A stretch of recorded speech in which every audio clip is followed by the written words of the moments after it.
Hello and welcome to the next episode of the Klingberg Wing Mark II development. I'm Raul Klingberg, your host. Today we're going to be talking about the modification of the D-tube molding process. And I think you're going to be astonished with the results. I know I am. And the previous videos on how to mold D-tubes, just forget all about that. No, actually they're good preparatory for this, and you get to see how some of these processes get developed. Create the process to start with, try it a few times, and then refine it from there. And that's what this video is all about the refinement.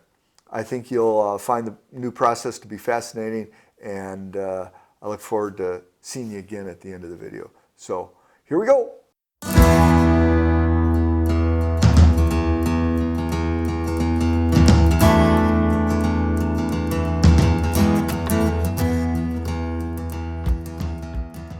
Hello.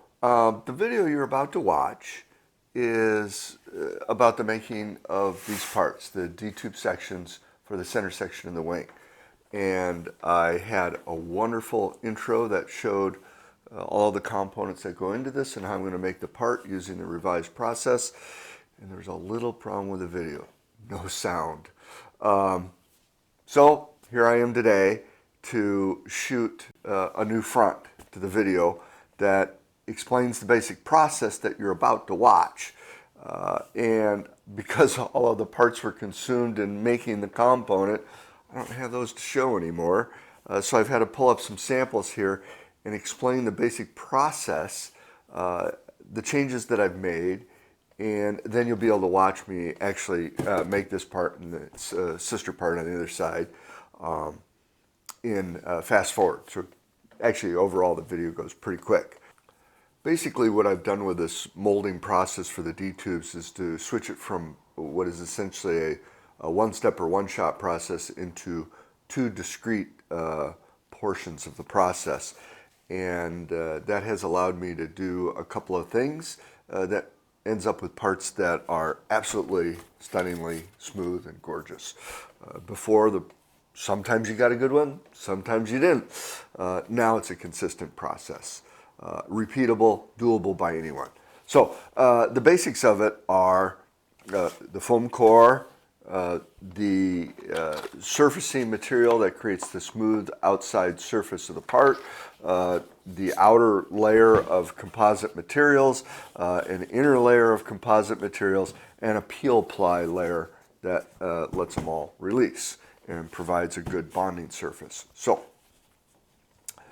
how this works is that I take essentially a 10 mil thick piece of mylar or polyester plastic like this, and I take the outer layers of material, in this case a single piece of fiberglass, 3-ounce fiberglass.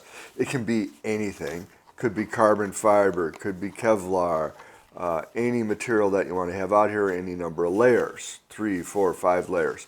So I lay up this cloth on the plastic, like you just watched me do here. Get this laid out flat on a board. Sometimes you need some weights to hold it down. And then I wet out this cloth right on the plastic. There's no mold release needed on these types of plastics. They're so slippery, nothing sticks to them. Do the layup of the fabric, all of the fabric that'll be on the outside of the D-tube onto the plastic. Then take the foam, place it on the fabric that's been laid up, and flip it over and vacuum bag it. And that vacuum bag is on there until that part is about 90% cured. Once it's 90% cured, I can take it off the board that I'm vacuum bagging on and transfer it to the mold. And because it's nice and soft still, it's not completely rigid, I can easily wrap it on the mold like this. So there's no inside layer on this yet. It's just foam at this point. Goes onto the mold. Don't even need to have any mold release or release layer on the mold because there's no epoxy on that side. It's just bare foam. Wrap it on here and tape it down tight, and you'll see that occur in the process. let it cure overnight until it's solid. Now, after it's cured, it's still quite flexible because there's no inside surface on it.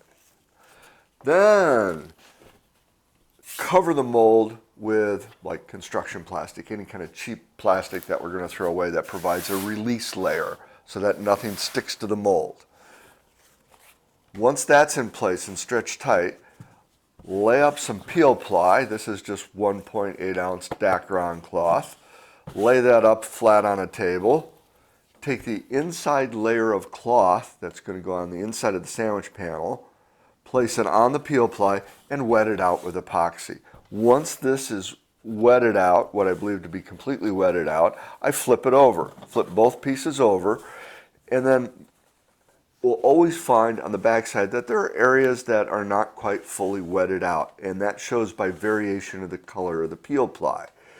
So then I apply more epoxy on the backside and work it in hard with a squeegee and actually force the epoxy through the peel ply and into the layer of composite material. Once I have even coloration across the peel ply, I know I have an even amount of epoxy applied into the composite cloth and that it's fully wetted out. Once it's fully wetted, I can take this, flip it over, and place it peel ply side down on the mold. You'll see me do that, and squeegee it out so it's nice and smooth. Now remember, this is on a sheet of plastic that's been stretched tight over the mold so it doesn't stick.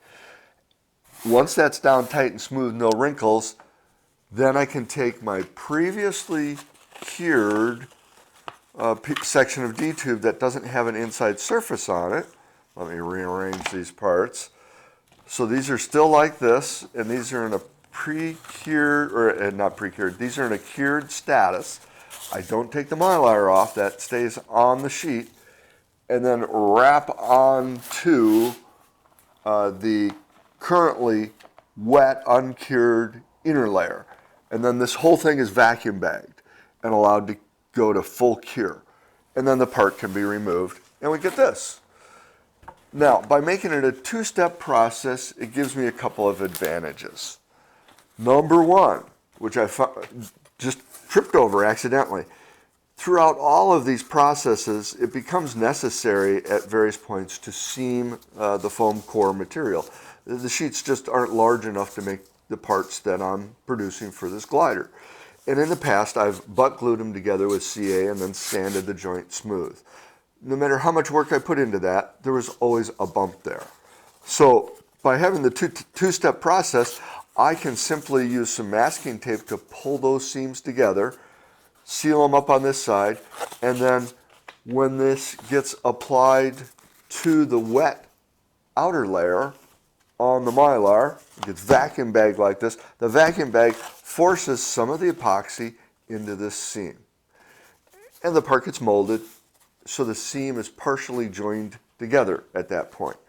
Then when I do the inside layer, I brush some extra epoxy on that seam, mold the whole thing up on the mold, epoxy goes through the rest of the way, and that seam is permanently bonded together at that point.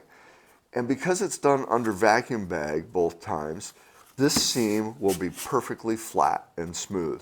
And when it's done, you can't see them at all. You can see the results of it here about how they've become joined together, but there's no bumps to feel here on the inside or the outside. It really allows to make that seaming process absolutely perfect. The other thing it does is it gives the builder time to deal with any problems that crop up as you go along, because it's a two-step process. If something goes wrong with the vacuum bagging and the sheet's flat on the board, this is all vacuum bagged up, but it's taking you forever to get there, and it's just going to cure pretty fast, you're going to be done, it's okay.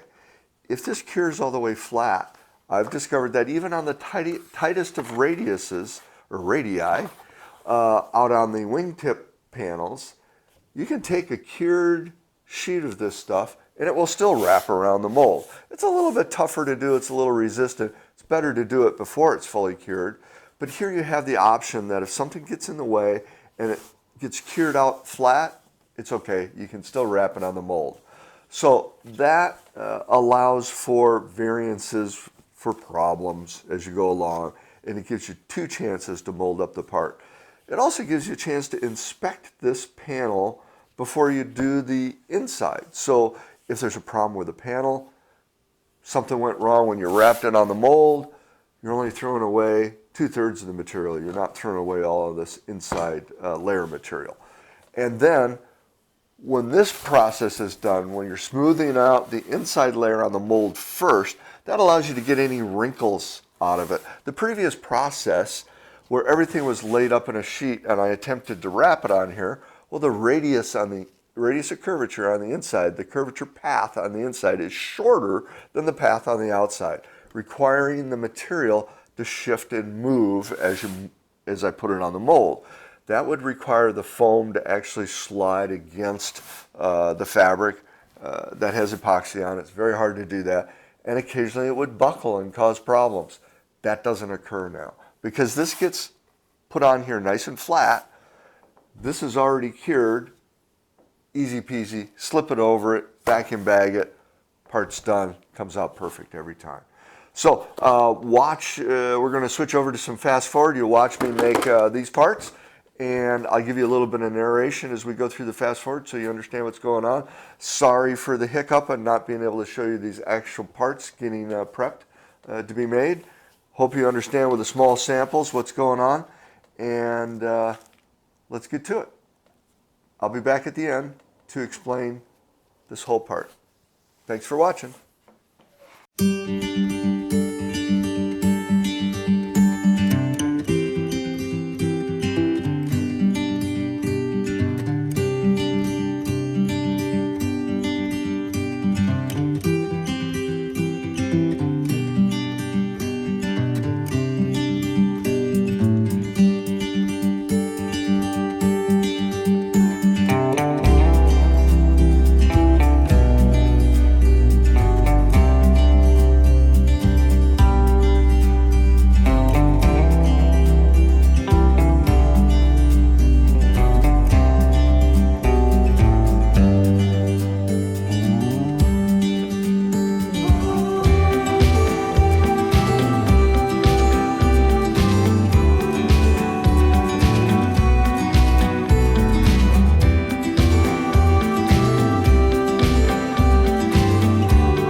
Like a bird on a tree,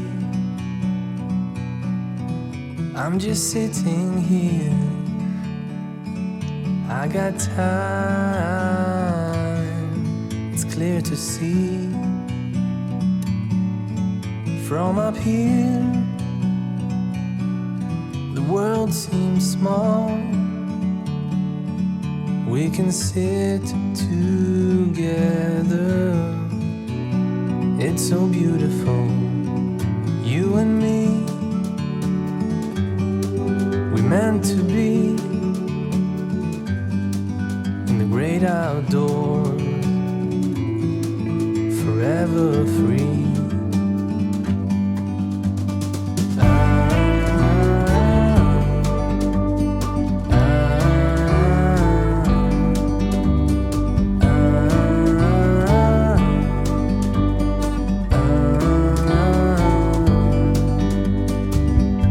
Sometimes you need to go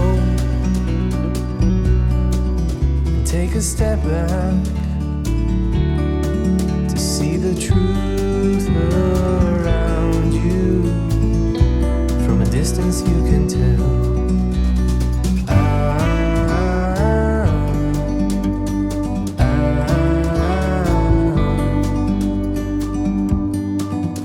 You and me were meant to be in the great outdoors, forever free. You and me, meant to be in the great outdoors, forever free.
Hello and welcome back. It's time to look at some finished parts, and I have good news. The process works perfectly. The parts came out beautiful. I have one completely unwrapped here. I'll take it off the mold, show it to you. The surface finish is as good as you would get out of any female mold. I mean, 99% is good. You'd probably make it a little tiny bit better with female molds. But the great part is, these molds only cost 1/10 the cost of female molds. Something like this costs $50, $60. You could easily spend 10 times that amount, maybe up to $1,000 for one of these. If you got nice steel frames and so forth, you're going to make a lot of parts. But here we have a technique now where a home builder can afford to do this as a one-off aircraft and turn out parts that are as good as any high-end female mold out there. So I'm very pleased with it. The change to a two-step process, we're doing the outside layer in the foam first, then wrapping it on the mold, and then doing the inside layer. Yeah, it uses up a little bit more material, the throwaway stuff, you know, bleeder this and vacuum bag that and some putty, but the results are totally worth it.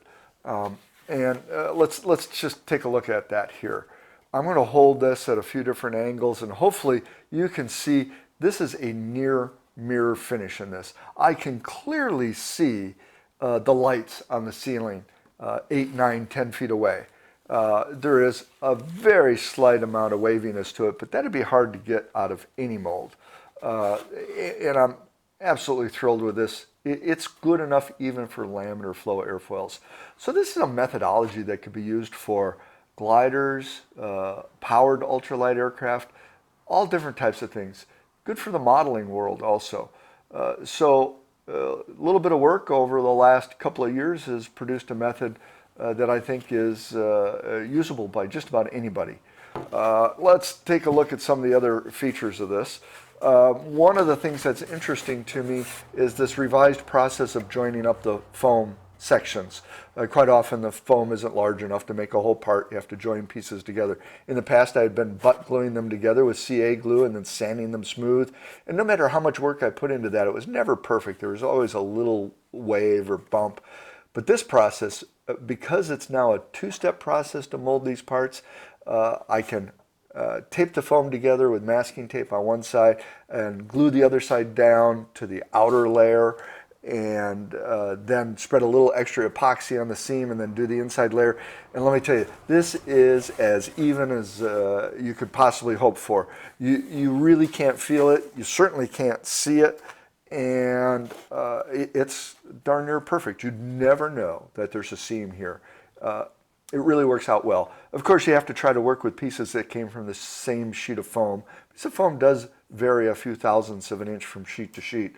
So that'd be the only drawback to this methodology. But as you can see here, the epoxy came all the way through the seam. Those sheets of foam are glued solid together, just as if they were one piece, probably even stronger than that. So that methodology works well also. So overall, I am absolutely thrilled. Let's compare to surface finish of the previous one-step process. Here's a D-tube for the wingtip that I tried to do in one step. And I'm going to tilt this around for you, and you can see it's like looking at ski moguls on here. It's just a lot of waviness and bumpiness, and there's some buckles on the other side. It's just really a crummy part. Of course, this part I'm not using. This is way beyond what I would stick on the aircraft. It might not even be structurally sound. I don't know. I have the other wingtip. I have the D-tube already on it, and its quality is somewhere between this one and the final one. It was usable. But this process will consistently turn out really beautiful parts. So this one-step process, ancient history, not going to do it anymore. The rest of the aircraft will be built in the two-step molding process for the D-tubes. The other thing that I can show you is that the mold, you'd never know that this mold had been used to make a part. It doesn't get exposed to any epoxy in the process. So it's as good as it was when I started molding the part. You'd never know.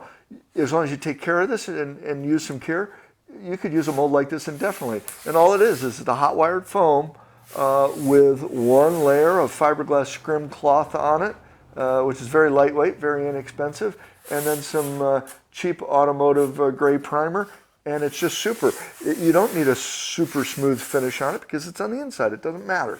And this is really durable, highly resistant to dents, and if you did dent it, easy enough to repair. So you have a fairly durable mold that you could literally pull dozens of parts off of for really low cost. So I'm thrilled with that too.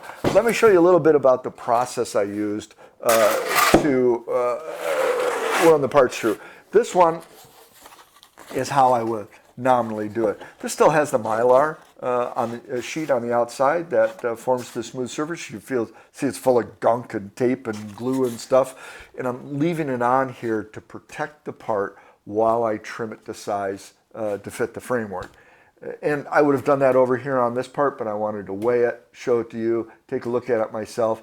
So I'll have to go back and I'll have to put some protective covering over this, probably just some paper.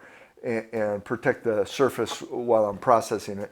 But as you can see here, I transferred the marks from the mold, which are the rough trim lines, and put those on the Mylar, and then went over about a 1/4 inch with my Dremel tool and cut off the excess flashing, got rid of the sharp edges. And there's excess down here at the trailing edge, which I haven't trimmed off either. But I'll be making a paper pattern off of the framework so we get an exact match. I'll use those paper patterns and I'll transfer it onto the Mylar, and then I'll be able to cut it out with my Dremel tool. And the Mylar will stay on until I'm completely done sizing the part and I make sure that it fits. And I'll remove the Mylar before I bond it to the framework so that I can inspect this part, make sure that it's good before I bond it in place. Last thing we want to do is take a part that has some kind of big flaw in it and discover that after we bond it on the framework. That would be a disaster trying to get it back off. So I leave the Mylar on while I'm doing the processing. I have taken the peel ply off the inside just because I wanted to get rid of the extra junk out of the way. Here's another interesting thing. This part, outside 2 layers of 3-ounce fiberglass cloth. So 2 layers at 3 ounces, 6 ounces. It has a doubler on the leading edge of unidirectional carbon fiber. That's for impact durability. And on the inside, we have some 5.6 ounce carbon fiber cloth, 3/32 inch thick Aerex foam core. This weighs 17 ounces. The all carbon fiber one, essentially the same thing. Foam core, 3/32 inch Aerex, same density. 5.6 ounce carbon fiber on the outside, 5.6 ounce carbon fiber on the inside. No doubler because it's already carbon fiber. We've got a lot of impact resistance. 19 ounces. I'm a little perplexed as to these are the same size, same weight of cloth total on it, and 2 ounces difference. And 2 ounces out of a pound is significant. I think that the twill weave on the carbon fiber cloth just soaks up more resin than the fiberglass cloth. The strength of the carbon fiber isn't needed on the outside, and the fiberglass looks great, it's plenty strong enough, all the loads are carried on the inside. So save 2 ounces this way also, and 2 ounces is significant. And by the time I finish this part off, finish sizing it, trim it to fit the framework, it'll probably take another ounce out of the weight of the part, so down to a pound, and that is within my spreadsheet prediction weight range. So I'm thrilled with that. I'm staying on weight, and we might yet hit that 100 pounds for the entire aircraft. Still got my fingers crossed on that, but we're on good track. All of the parts that I'm making for the center section are coming in on weight. So happy with that too. Overall, a huge success. I'd recommend this process to anybody working on your own design, building something else. It is really a pretty cool way to make these types of parts. As long as it's a single curve, not a compound curve, you can make them this way. So now that we're down here at the end, I'll give you my last little pitch. If you like what I'm doing, I like the feedback that you give me. I get great joy out of the positive feedback. Have any questions at all, send them in. I give my best shot at answering. I like to be able to educate those of you that are interested in this project and give you ideas that you can use on your own project. So I love the questions too. But most of all, if you have the interest and the wherewithal and the willingness, please, please, please go to the link in the description for my Patreon channel. Go over there, become a patron, and help support this project. I'm probably halfway home. I'm probably 6 to 9 months away from flying, and the budget here is running a little low.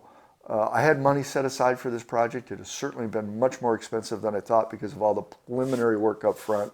I'm currently not working so that I can do this project full time, and the extra funds that come in from Patreon are a huge, huge help. It really makes the project possible. If you'd like to see me continue on this path, work on this full time, and create these new processes and build this new aircraft for the community, please go over to Patreon, put your nickel in the pot, and I'll be really, really appreciative, and I'll have a special gift for you. I will send you a free set of plans for the quarter scale RC glider. Make one for yourself and go out and see how this baby really flies. So until next video, I say fly safe and bye for now. See you later.